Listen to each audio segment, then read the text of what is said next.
நான் Vijayakumar. ABN clips YouTube channel மூலமாக பிறப்பும் சிறப்பும் என்ற நிகழ்ச்சியில் மீண்டும் உங்களை சந்திப்பதில் மிக்க மகிழ்ச்சி. இன்றைய பிறப்பும் சிறப்பும் நிகழ்ச்சியில நம்ம பார்க்க போகின்ற திரைப்பட பிரபலம் யாருன்னு பார்த்தீங்கன்னாக்கா பழம்பெரும் நடிகை காஞ்சனா. காஞ்சனா அப்படின்னு நம்ம அந்த நடிகையுடைய பெயரை சொன்ன உடனே அவங்க ஞாபகத்துக்கு வரணும்னாக்கா அவர்கள் நடனமாடி அசத்திய ஒரு பாடல் ஞாபகத்துக்கு வரும். அதாவது என்ன பாட்டுனாக்கா, பட்டத்திராடி பார்க்கும் பார்வை வெற்றிக்குத்தான் என என்ன வேண்டும் அப்படிங்கிற ஒரு பாடல் சிவந்தவன் படத்துல பாடி நடனமாடி மிக சிறப்பா பண்ணியிருப்பாங்க. அது அனைவருடைய ஞாபகத்திற்கும் உடனடியாக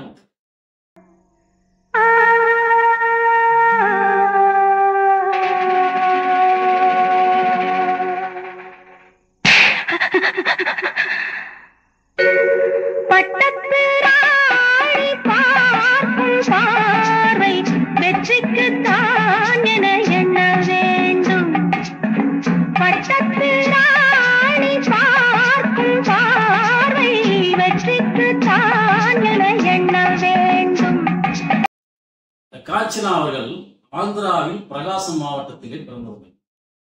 சத்யநாராயண சாஸ்திரிக்கும் வித்யலதாவுக்கும் மகளாக பிறந்தவர்கள். 1939 வருடம் ஆகஸ்ட் மாதம் 16ஆம் தேதி பிறந்தவர் தான் இந்த காஞ்சனா அவர்கள்.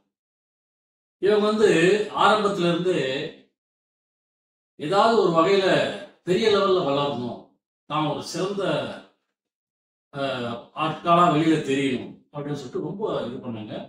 அவங்க அப்பா தொழில நிறைய நஷ்டம் அடைந்தது. அதனால இவங்க என்ன பண்ணாங்க, விமான பணிப்பெண்ணா வேலையில சேர்ந்தாங்க. விமான பணிப்பெண்ணா வேலையில சேர்ந்து வேலை செஞ்சிருக்கும் போது அந்த விமானத்துல பயணம் செய்த ஒரு நபர் காஞ்சனாவை பார்த்து இந்த மாதிரி சினிமாவில் நடிக்கிறதுக்கு விருப்பம் இருக்கான்னு கேட்டு அவங்களுடைய அட்ரஸ் வாங்கி அவங்கள பத்தி ஸ்ரீதர் கிட்ட சொல்ல அவங்க போட்டோவை கட்டு ஸ்ரீதர் அவங்கள வர வச்சு பார்த்து ஓகே செய்து காதலிக்க நேரமில்லை அப்படிங்கிற படத்தின் மூலமாக திரைத்துறையிலே கதாநாயகியாக உருவானவர் தான் காஞ்சனா அவர்கள். இந்த கதாநாயகியா காதலிக்க நேரமில்லை நடிச்சாலும் அதுக்கு முன்ன ஒரு சில தெலுங்கு படங்கள்ல சின்ன சின்ன கதாபாத்திரங்களை நடிச்சிருக்காங்க. காதலிக்க நேரமில்லை அப்படிங்கிறது முழுநிலை நகைச்சுவை படம், ஸ்ரீதரால் இயக்கப்பட்ட படம். அது மிகப்பெரிய வெற்றியை பெற்ற படம். அந்த வெற்றி படமாக அமைந்ததனால் அந்த படம் காஞ்சனாவுக்கு ஒரு பெரும் திருப்புமுனை படமாக அமைந்தது.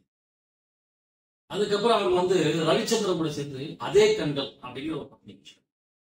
அதுவும் மிகப்பெரிய வெற்றி இருந்தது.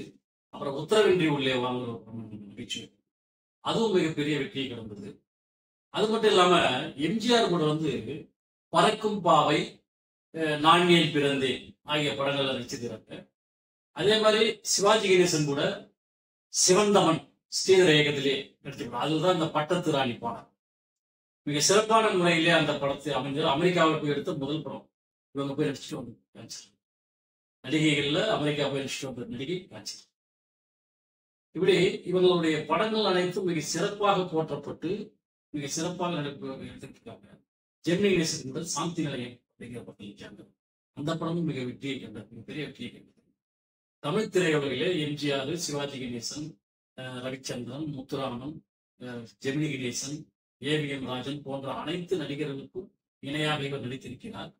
அதே போல தெலுங்குலையும் நாகேஸ்வர் ராவ், வெட்டி ராமாராவ் போன்றவர்களுக்கும் துணையாக நடித்திருக்கிறார். கன்னடத்திலையும் நடித்திருக்கிறார், ஹிந்தியிலும் நடித்திருக்கிறார், மலையாளத்திலும் நடித்திருக்கிறார். அனைத்து மொழிகளிலும் கதாநாயகியாக நடித்து ஒரு 150 படங்களுக்கு மேல் இவர் நடித்திருக்கிறார்.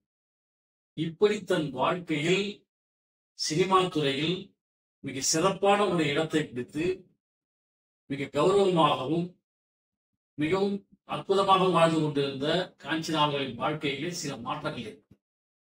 அப்படி என்ன மாற்றம் என்பதை கேட்கிறாங்க. அவங்க சேர்த்து வச்ச சொத்தை எல்லாம் அவங்க சொந்தக்காரர்கள் ஏமாத்தி எழுதி வாங்கிட்டாங்க. அதனால இவங்க எல்லாத்தையும் இழக்க வேண்டிய கட்டாயத்துக்காங்க.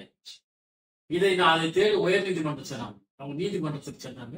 நீதிமன்றத்துல பல வருடங்களாக இந்த வழக்கு நடந்து அவருடைய சொத்துக்கள் அனைத்து இவருக்கு தான் சொந்தம் என்று தீர்ப்பு அந்த அனைத்து சொத்துக்களும் அவருக்கு திரும்ப கிடைத்தது. இந்த அனைத்து சொத்துக்களும் திரும்ப கிடைத்ததும் சந்தோஷமானது.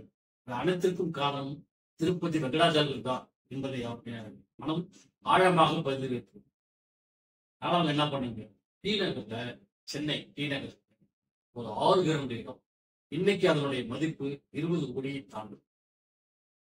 அவ்வளவு ஒரு பெரிய இடத்தை டி நகர்ல இருக்கிற திருப்பதி தேவஸ்தானமான பெருமாள் கோவிலுக்கு எழுதி வைத்திருக்கிறார்கள்.